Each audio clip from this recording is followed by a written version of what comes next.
Hello you guys, welcome to my channel. My name is Sadaf and I love all things home decor and DIY. For today's video, I have prepared 3 super easy fall inspired DIYs that I hope you like, and I plan on sharing a lot more DIYs on this channel, so if you like this type of content, please consider subscribing and liking this video. Let's just get into the videos. So for the first DIY, I wanted to make a pumpkin pillow. I think they look super cute and cozy for this season. I had this fluffy fabric. I just cut a round piece. You want a circular piece of fabric, and preferably a fluffier one. I started stitching all around the circle.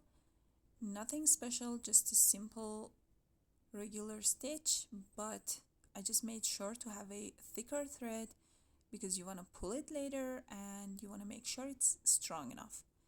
I just stitched all around the fabric about 2 centimeters from the edge, and when I was done with the whole thing, I just started pulling on both ends of the thread.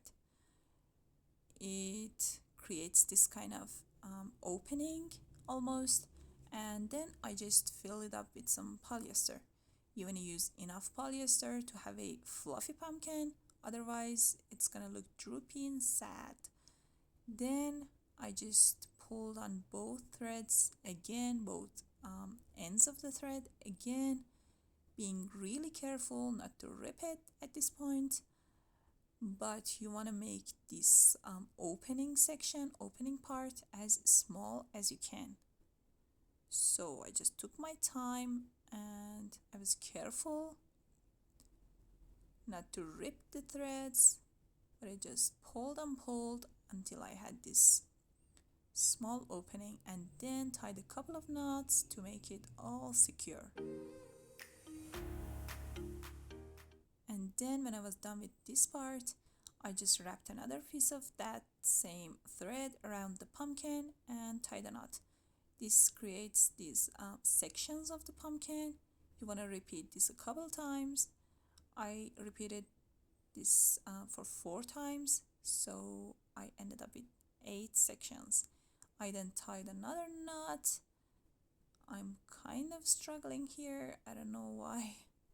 And then just cut the extra threads to have a cleaner look.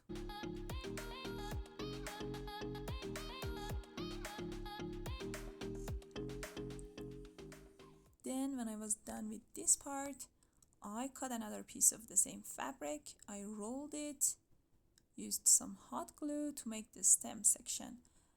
I'm covering this fabric with some raffia that I had. I have braided this raffia, but you can use jute, and I actually think jute stems look better on pumpkins. I don't know why.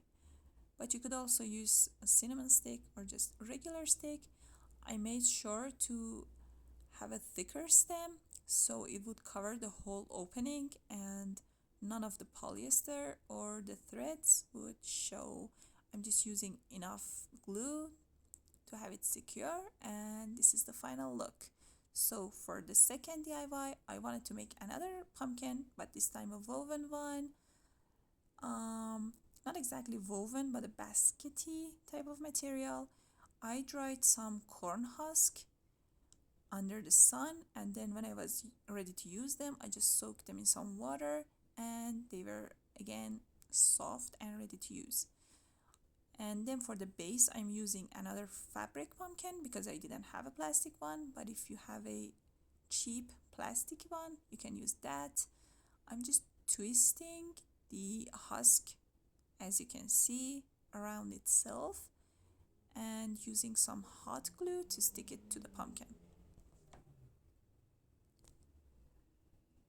You can just twist and glue at the same time as you go.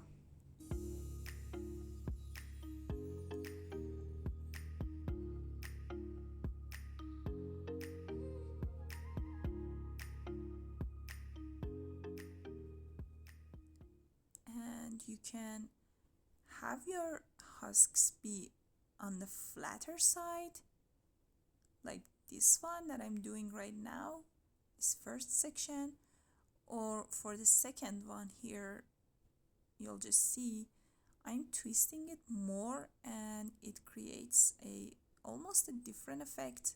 I like the one with more twists. It gives it more of a texture, you could say, but you can do either. I'm just gluing them all to the pumpkin, again quite repetitive, just making sure to glue them super close to each other so none of the fabric was showing. I just continued this until I was done with the section.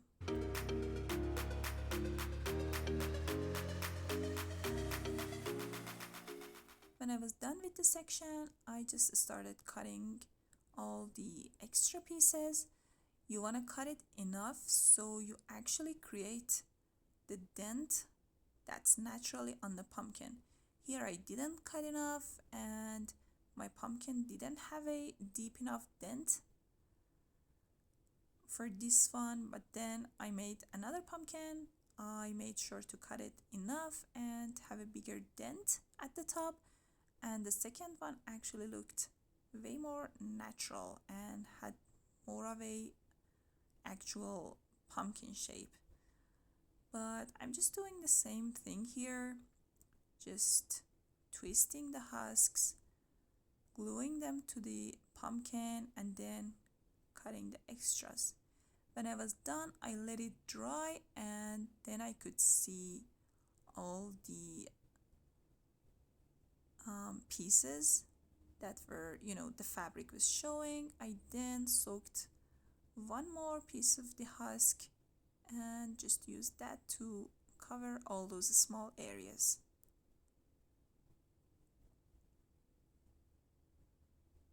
As you can see, my pumpkin doesn't have a dent at the top, but if you cut more of the extra pieces, you'll have that. I then just folded another piece of the husk, like you can see, to create the stem. I covered this one with some raffia as well, just some normal raffia. You can again use cinnamon sticks or wrap it with jute. I just wrapped the raffia around the husk. I'm using a dry husk here. I didn't soak this one. And then, as you can see, just gluing it on the pumpkin. I didn't really like the natural color of it. It was too green looking, so I decided to stain it.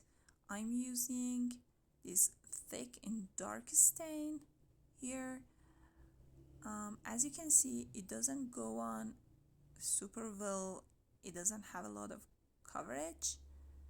So later I switched my stain and I started using a runnier and lighter stain, and it covered the whole thing way better and it looked way nicer at the end.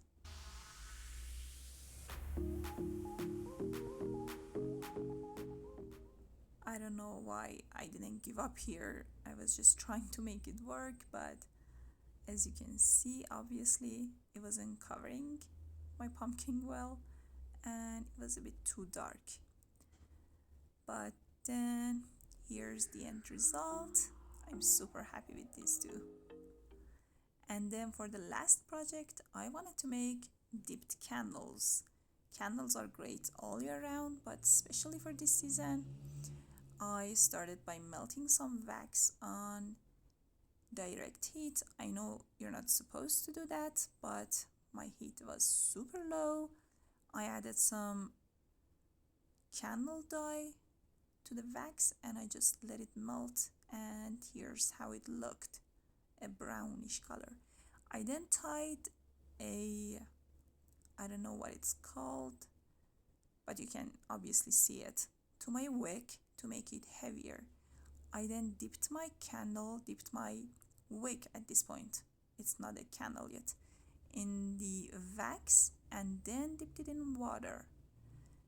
The deeper your wax, container is, the taller your candle's going to be. I'm just dipping the wick in the wax, in the melted wax, and then in some room temperature water. After I dip it in the water, I just use my fingers to remove any excess water that might be on the wax or the candle, and literally just did this until my candle looked something like this. I then cut this, the heavy part, the weight, and just repeated the same thing. At this point, your wick isn't heavy enough, so it can bend easily, but you just want to make sure not to touch the sides of the container too much, and use your fingers to kind of just shape the candle. As you can see, I'm helping here, and I'm kind of just shaping it with my hands and my fingers, and it starts to thicken, and you just continue doing this until you reach your desired thickness. When I reached this thickness, the candle was getting a bit heavier, so I just moved it a couple times. Each time I bring it out of the wax to make sure there's no wax buildup on my candle, and this helps have a smoother candle at the end. When you're done with your candle, you want to hang it somewhere and just leave it for 1 to 2 hours, maybe even more, until it's hard enough completely.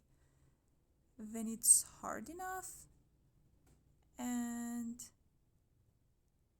ready, you just want to cut the end, and then your candle is just ready to use. It's that easy. And this is how my candles looked. So I hope you enjoyed these DIYs.